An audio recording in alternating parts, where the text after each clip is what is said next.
Hello, good morning. કેમ છો બધા? આજે હું ડોક્ટર ભાર્ગવી જોશી ફરીથી તમારી સાથે આવી છું દાંતની વાત કરવા માટે.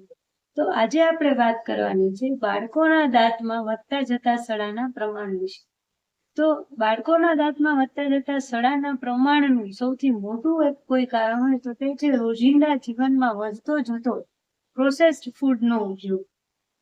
તો થાય છે શું, આ પ્રોસેસ્ડ ફૂડ તેના સ્ટીકી નેચરના કારણે આપણા દાંતની સરફેસ ઉપર ચોંટી જાય છે અને તેના કારણે તે એસિડ ઉત્પન્ન કરનાર બેક્ટેરિયા ત્યાં જમા થાય છે અને આપણા દાંતમાં સડો ઉત્પન્ન કરે છે.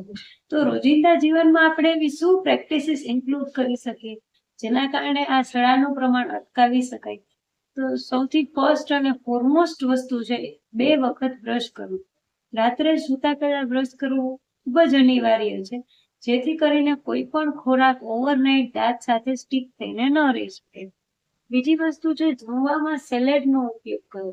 જો સેલેડને આપણે લાસ્ટ બાઇટ તરીકે ઉપયોગ કરીએ તો પહેલા જે આપણે જમેલું દાંતની સરફેસ પર સ્ટીક થયેલું ખોરાક છે તે દાંતની સરફેસ પરથી વોશ આઉટ થઈ જશે.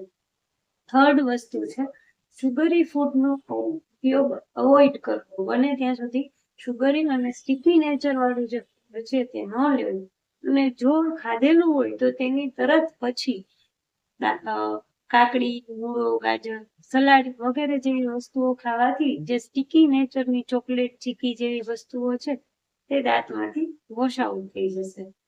ફોર્થ વસ્તુ છે કે દૂધ પીને જો રાત્રે સુવાની ટેવ હોય તો દૂધ પીને રાત્રે સુવાનું નથી. રાત્રે સૂતા અને જમવા વચ્ચે ઓછામાં ઓછી 1 કલાકનો ગેપ રાખવો જોઈએ. અને જો નાનો અમથો પણ સડો કે એવું કઈ જણાય તો તરત જ તમારા ડોક્ટરને કન્સલ્ટ કરી એમાં ચાંદી પુરાવી લેવી જોઈએ, જેના કારણે સડો આગળ પ્રોગ્રેસ ન કરે અને આગળ જતા તે રસીમાં કન્વર્ટ ન થાય. હોપ તમને અમારો વિડીયો પસંદ આવ્યો હશે, ઇન્ફોર્મેટિવ લાગ્યો હશે તો શેર કરો અને સબસ્ક્રાઇબ. Thank you.